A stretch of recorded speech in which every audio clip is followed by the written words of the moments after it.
போகி ஆயாதாதி மோகம் போகி ஆயாதாதி மாயமாய் சடமா மனம் நீ கணமும் மரமா ஜகதீச மகன் மகனே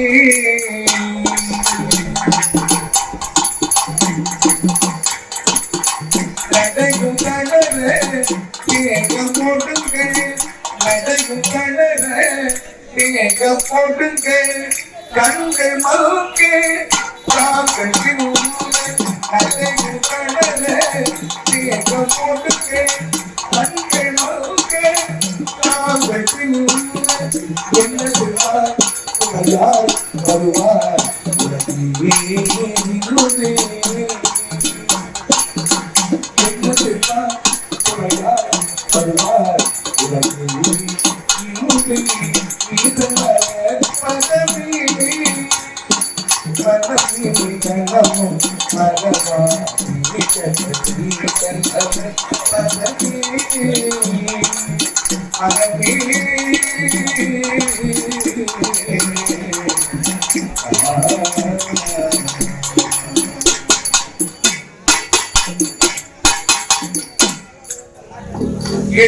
பெருமான் அம்பாள் பயந்த அந்த மலையை பார்த்து அம்பாள் அவதாரம் செய்த அந்த மலையை பார்த்து 2 கரங்களை கையெடுத்து வழங்கி அம்மா ஜெகதீஸ்வரிதாயே இந்த பொன்னிலே நான் நடந்து போவேன் மலையேறு போகிறேன் அம்மா என்னை மன்னித்து விடு தாயே என் எண்ணத்தை ஈடேறச் செய்தாயே என்னுடைய எண்ணத்தை ஈடேறச் செய்து நான் அடைந்த இந்த முயற்சி வெற்றி அடைய என்னை வாழ்த்துவாய் தாயே என்னை வழி அனுப்புவாய் அம்மா என்று அந்த இமயமலை சாரலை அச்சுர பெருமான் 2 கரங்களை அவர் கீழே பூமியை தொட்டு கண்ணோத்திக்கிட்டு அப்பா பரமேஸ்வரா கங்காதரா சூலமாணி பசுபதி புரந்தத தாண்டவா தலைமாலை புண்டவா இறைவா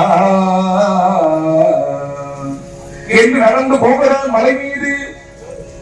இமயமலை மீது செல்கிற பொழுது ஒரு உயர்ந்த ஒரு சிகரம் இருக்கிறது. சிகரம்னா ஊசி மனம் மாதிரி அந்த கூர்மை இருக்கும், ஊசி மனம் மாதிரி. அதன் மீது ஏறி நின்று தவம் செய்வதற்காக அந்த மலையில் சென்றான். அந்த மலையில் ஒரு அருவி இருக்கிறது, அருவியில் போய் குளிக்கிறான். குளித்து விட்டு விபூதி எடுத்து பூசுகிறான். விபூதியை பூசுகிற பொழுது நல்ல அந்த நெற்றியை அழுத்தமா பூசணும். பக்தியோடு சிவ சிவா என்று பரிந்து கையால் எடுத்து நெற்றியில் அழுத்தல் ஒரு நெற்றியில் அழுத்தி தேய்த்து அப்பொழுது நெற்றியில் பூச வேண்டும் விபூதியை. அப்போ ஓம் நமசிவாய என்ற மந்திரத்தை சொல்லி முறையாக அந்த 5 எழுத்து மந்திரத்தை சொல்லி உடம்பில் 16 இடங்களில் விபூதி வைக்கிறார். நம்ம உடம்புல 16 இடத்துல விபூதி வைக்கணும். ஆனா தீட்சை பெற்றால் செய்யலாம், தீட்சை இல்லை ஆனால் சாதாரணமா நெற்றியில் வைத்துக் கொள்ளலாம். அப்போ 16 இடங்களிலே அர்ஜுனன் விபூதி பூசினார்.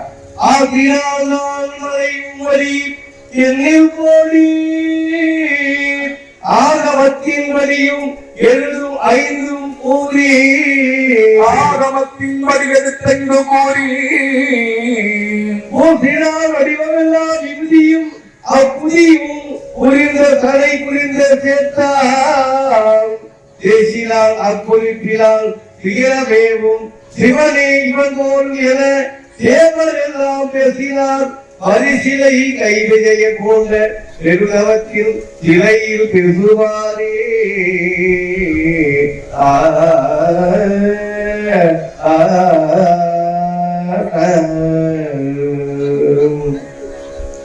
பாடக்கிரிய வாக்களிக்கும் பாலும் சோறும் பரிந்தளிக்கும் கூடக்கு இனிய அடியவனும் குற்றமளிக்கும் குணமளிக்கும் தேடக்கு இனிய சீரழிக்கும் ஆடற்கு இனிய நெஞ்சே என் மேல் ஆணை கண்டாய் தேடற்கு இனிய சீரழிக்கும் சிவாய நம என்று எழுதீரே. அதான் ராமலிங்க சுவாமி சொல்வார். ராமலிங்க சுவாமி சொல்வார். அது போல பெருமானி என்று இறைவனை வாழ்த்தி வணங்குகிறார். இப்போ விபூதி எடுத்து 16 பூசிக்கொண்டு ஆசியில் நான் மறைப்படியும், ஆசினா குற்றம், இல்லா இல்லைன்னு அர்த்தம். குற்றம் இல்லாத சிவ ஆகமத்தின்படி எழுத்தையும் கூறினான். ஓம் நம சிவாய் என்ற எழுத்தை கூறினான், 5 எழுத்து. அப்போ பூசினான் வடிவம் எல்லாம் விபூதியால் அப்பூதியினை பொறிந்த சடைப்புறத்தே சேர்த்தான். அவன் கடாமுடியில விபூதி வைத்து முடித்துக் கொண்டான். கையில் வில்லும் அம்பும் எடுத்துக் கொண்டான்.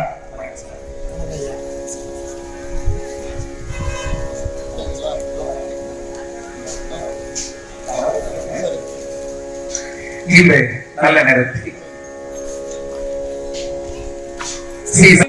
சிவபெருமானை அர்ஜுன பெருமான் உள்ளத்தில் நிறுத்தி ஆனந்த போட்டியோடு வணங்குகிறான்.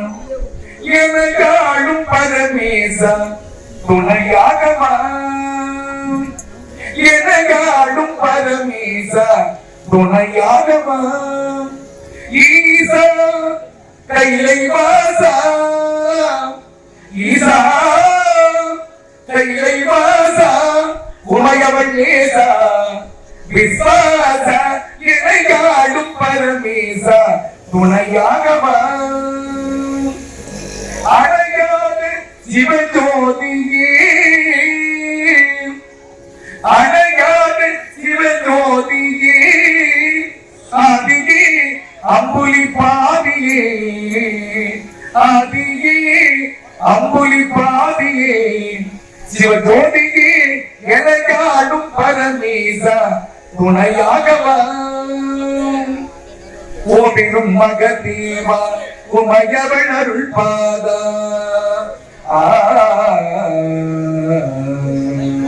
ஓமினும் மகதேவா உமையவன் அருள் பாதா, நம்பினோர் கருள் புரியும் நடன சிங்காரா, சம்போ மகாதேவ சதுர்மறை பொருளேவ, சம்போ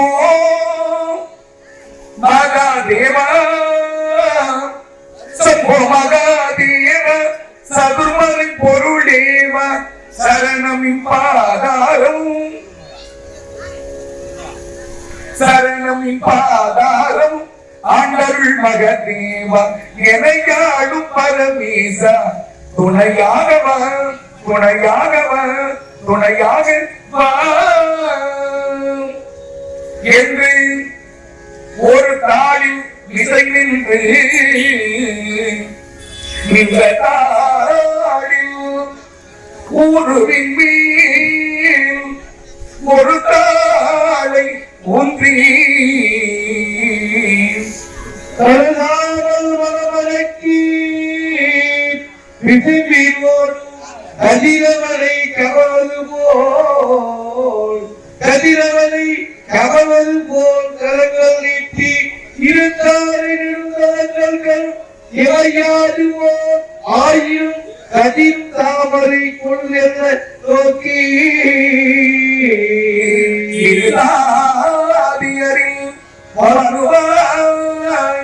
தாபம் செய்வாரி நிகழ்வனுக்கு யாழ்வலென நிறைவேற்றானே, இருதாரியரில் மனுவாய் தவமோ செய்வார்க்கு நிலை இந்த உலகத்தில் இவனை போல யார் ஒருவர் தவம் செய்வதில்லை என்று சொல்லும்படியான அளவிலே உறுதியோடு தவம் இருக்கிறான். யார் அர்ஜுனன்? உள்ளத்தில் உறுதியோடு. முதல்ல மனிதனுக்கு உறுதிப்பாடு வேண்டும். நாம் கூட காப்பு எது கட்டுகிறோம்? கோயில்ல முதல்ல காப்பு கட்டுறோமே, ஏன் கட்டோம் அப்படின்னா மனிதனுக்கு உறுதிப்பாடு. உறுதி போடுதல் என்பதுதான் காப்பு கட்டுறது. இந்த கோயிலுக்கு நாம் இந்த விழா செய்கிற பொழுது எத்தனை துயரம் வந்தாலும் என்ன நிலை வந்தாலும் இந்த திருவிழாவை நான் முடிச்சு காட்டுவேன் என்பது உறுதி போடுதல். மஞ்சள் எது கட்டோம் என்றால் அம்பாள் திரௌபதி அம்மை நெருப்பில் தோன்றி வருகிற பொழுது 5 வயசு குழந்தையாக மஞ்சள் ஆடை அணிந்து கொண்டு அழகாக முத்துப்பல் வரிசை போல சிரித்த முகத்தோடு அழகான ஒரு தாமரை மலரோடு அம்பாள் தோன்றி வந்தாள். அதனாலதான் அம்பாளுக்கு பிடித்தமான மஞ்சள் ஆடை கட்டுறோம்.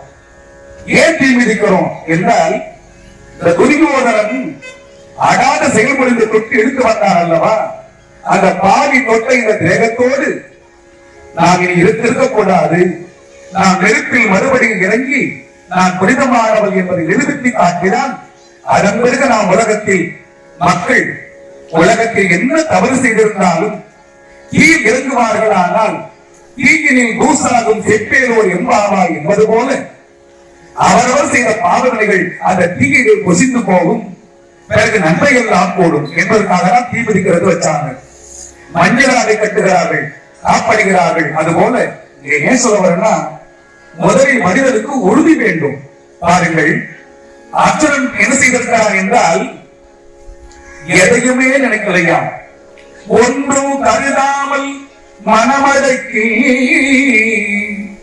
மனம் அடங்குமா? எல்லாருக்கும் ஒருத்தருக்கும் அடங்காது. ஏன் தெரியுமா? அது ஓடி ஓடி ஓடி ஓடி அழகி போச்சு. அது அடுக்கிறதுக்கு நம்மளால முடியாது. உட்கார்ந்து தெரியே, அமெரிக்கா போகும், ஆங்காங்கு போகும், ஆஸ்திரேலியா போகும், சென்னைக்கு போகும், எங்க வேண்டுமானாலும் போகும். அதுக்கு நான் விசா எடுக்க போதும், டிக்கெட்டா வாங்க போதும், ஒண்ணும் இல்லை. நினைச்சா எங்க வேண்டுமானாலும் போகும். அப்படிப்பட்ட மனதை ஒருவன் அடக்க முடியுமானால் முடியாது. ஆனால் பல நாள் சாதனை செய்தால்தான் சாதிக்க முடியும். பல நாள் சாதனை. இந்த அர்ஜுனன் பாருங்கள், இவன் ஏற்கனவே குடும்ப வாழ்க்கை ஈடுபட்டவன். ஆனா இப்போ இத்தனை மனைவிமாறு இருந்தும் ஒரே மூச்சில இறைவன் வராத முன்னு இந்த தவத்தை விடமாக்கிறேன் என்று சொல்லி உறுதியோடு அவன் இருக்கிறான். அதான் முதல்ல முக்கியம். மனிதனுக்கு முதல்ல ஒரு வழிபாடு சொன்னா, இப்ப திருவண்ணாமலைக்கு ஒரு 5 பௌர்ணமி போய் பாருங்களேன், நிச்சயமா உங்களுக்கு குழந்தை பாக்கியம் கிடைக்கும். அப்படின்னா ஒரு 3-4 முறை போயிட்டு வந்த உடனே 4 மாசம் ஆகுது இல்லையா, இந்த அண்ணாமலையார் ஒண்ணும் கொடுக்கிற மாதிரி தெரியலையே. உடனே சரி, அம்பாள் மேல் மலையில் ஒரு அங்கார பரமேஸ்வரர் கோயில் தான் போயிட்டு வருவோம் என்று இதை அறப்படியா விட்டுட்டு உடனே அங்க போவாங்க. அங்கே போயும் அந்த அம்பாள் ஒண்ணு கொடுக்கலன்னு வேற ஒரு கோயில் போவாங்க. இப்படி எல்லாம் அந்த உள்ளத்திலே உறுதி இல்லாமல் இங்குமாய் அங்குமாய் எங்குமாய் தெரிஞ்சுக்கிட்டே இருப்பாங்க. நீ எந்த கடவுளை நீ வணங்கினாலும் அந்த கடவுள் உறுதியோடு வணங்கு. அதான் தெய்வம் வழிபாடு. அதனால அர்ஜுனன் பாருங்கள், இவ்வுலகில் சிவபெருமானை உள்ளத்திலே வணங்குகிறான். ஆரோடு விண்ணாய் பரந்த எம்பரனே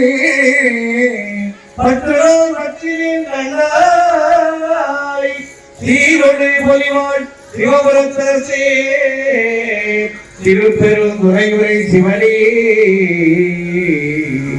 யாரோடு நோகேன் யார் கருத்துரைப்பேன் ஆற்றலை அருளில்லை யாரால் பார்களில் வாழ்கிறேன் நல்லாய் வருகவென்று அருள் புரிவாயே.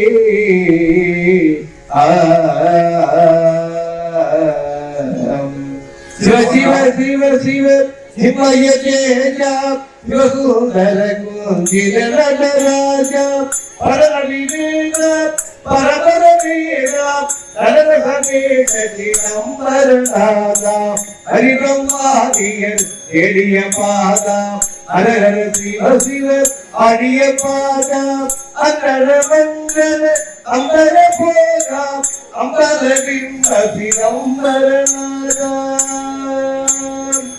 இக்கரை கடலில் அக்கரையே இருப்பது சிதம்பர சக்கரையே எமுகியுள்ளபோது சித்தமுதே இருப்பது ராஜ புத்தமிழே.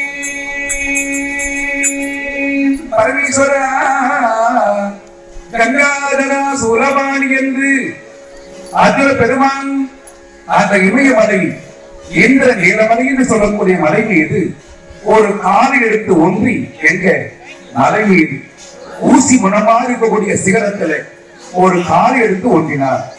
இன்னொரு காலை எடுத்து தொடை மீது வைத்தார். 2 கரங்களை கிழக்கு திசை நோக்கினார். அப்பொழுது கதிரவனை கவர்ந்து வர கரங்களை நீட்டி கண்கள் மலர்ந்த வண்ணமாக அப்பொழுது ஆண்டவனை தரிசிக்கிறார்.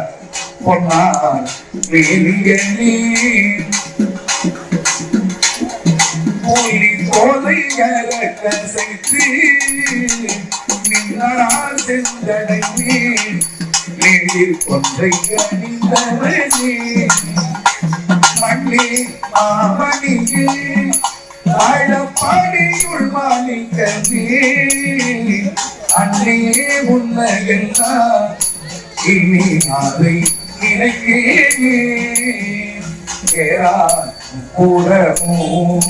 ஏறிய சீனை தொட்டவனே ஆரா கொங்கையுடன் ஆழப்பாடியுள் மேயவன சீராத்நாவலர்கோன் ஆரூரம் உரைக்க தமிழ் அர்ஜுனன் பாடோ ஏற்றவல்ல பல லோக திருப்பாரி சுந்தரமூர்த்தி சுவாமியுடைய தேவாரம் இது தேவார பாடல். இப்போ நாடக நண்பர்கள் அற்புதமாக இப்ப நடித்து இந்த தபசு மரத்தை அர்ஜுனன் பாசுபதாத்திரம் பெற்ற அற்புதமான காட்சியை இப்பொழுது நமது நாடகங்கள் நடித்து காட்டிருக்கிறார்கள் பெரியவர்களை. அதற்கு முன்பாக இந்த கதை சுருக்கத்தை சொல்லி முடிச்சிடறேன்.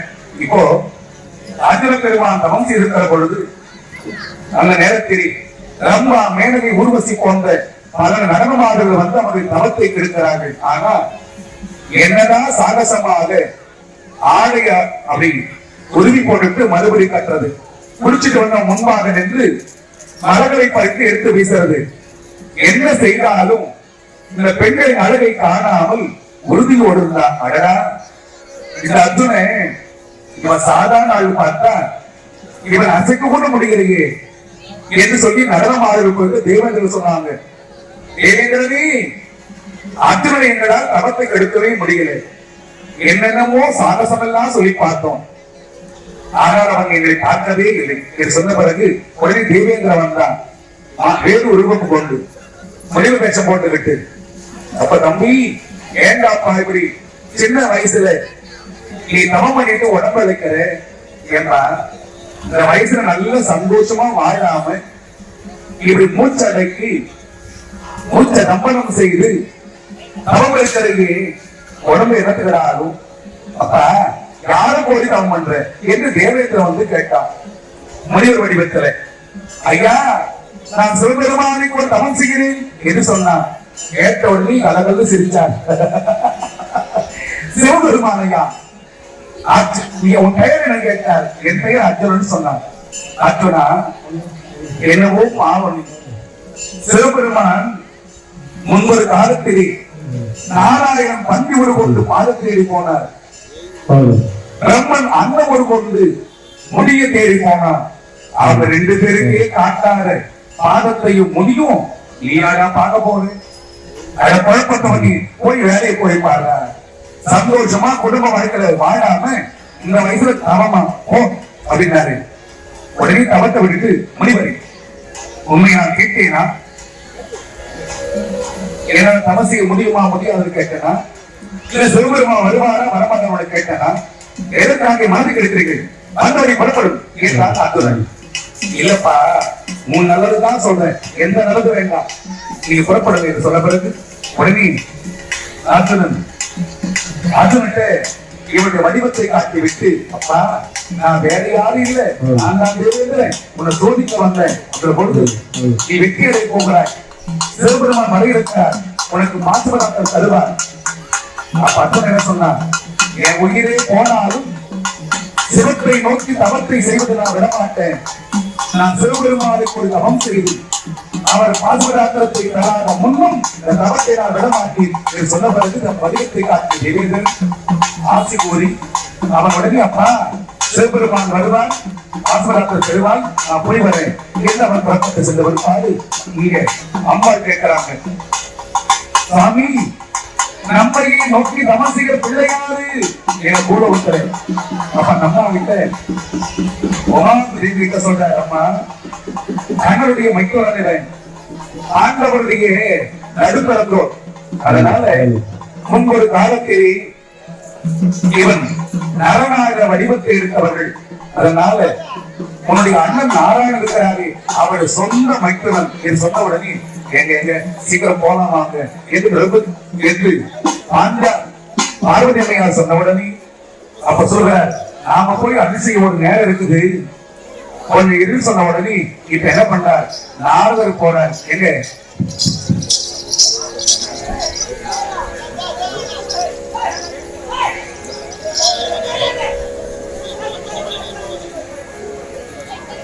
நம்ம பார்வதி மதையே அரகர மகாதேவா நம்ம பார்வதி மதையே மகாதேவா சிவனியை போற்றி போற்றி காவாய் கடகத்திலே போற்றி மலையாளி போற்றி போற்றி. அந்த நேரத்தில் சிவபெருமான் உமாதேவி சொல்கிறார் அப்போ இவை நரன் என்று சொல்லக்கூடிய அர்ஜுனன் இப்போ அந்த பாவி துரியோதனன் செய்த சதியாரை பாண்டவர்கள் துயரப்பட்டு காட்டியிருக்கிறார்கள். வேதவியாசர் சொல்ல இப்ப நம்மகிட்ட அவன் செய்திருக்கிறான்.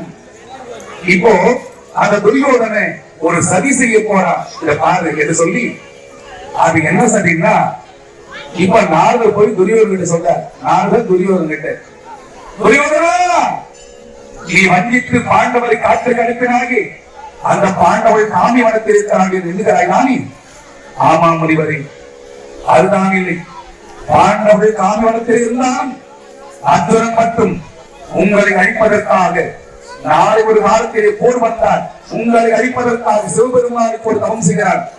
துரியோதனா நாட்டுப்படை காட்டுப்படை கூலிப்படை மற்றும் மூலப்படை ரகசிய படை உலகு படை மொத்தம் 6 இந்த 6 சேனைகளை ஜாக்கிரதையா வச்சுக்கிறார். அதான் ஒரு ராட்சத படகையாக படகில் இருக்கிற ஒரு எல்லாம் வாங்க வாங்க என்று சிவபெருமான் வேட வடிவம் கொண்டு எல்லோரும் வாங்க பண்பை அடிப்போம் என்று எல்லாரும் புறப்பட்டு வருகிற பொழுது சிவபெருமான் வேடனாக வந்து அம்மா வேலுச்சாக வந்து மந்திரி குறைத்து வருகிறார்கள். அந்த நேரம் அந்த மந்திரி அவனை கொடுத்து ஈவன் அர்ஜுனன் அடிக்க வருகிறார் வருகிறார் அர்ஜுனனுக்கு முன்னையும் வேடனாக சிவபெருமான் தான் ஒன்றாம் ஆய்ந்து அவன் உடல் பிறந்து போய் வெட்டி சிவபெருமான் சண்டை வருகிறது. அந்த சண்டையிலே யாருக்கு ஒருவரை சொல்லப்பட்டிருப்பாரு இருவருக்கும் அந்த சண்டையில் சிவபெருமான் தூக்கி நேரம் போகிறார். கீழே வருகிறார். மறுபடி அப்படி சந்திக்கிற போது அர்ஜுனுடைய கையில் இருக்கிற அந்த வில் அறுபது போகிறது. வில்லுடைய நாள் இருக்கிறார். உடனே அர்ஜுனன் ஓருக்கு வந்து அடிச்சா சிவபெருமான் அறிகிறேன். உடனே ஓடினன் மழைக்கலன் ஒழுகிறன். அப்போ அர்ஜுன பெருமான் ஆடுகிறான் பாடுகிறான் ஓடுகிறான் குதிக்கிறான். பெருமானி உன் தரிசனத்தை கண்டுவிட்டு என்று சொல்லுகிற போது உனக்கு என்ன வர வேண்டும் கேட்கிறான். சாமி மகிழ்வதை அளிக்கும்படியான ஒரு ஆயுதம் இருக்க வேண்டும்.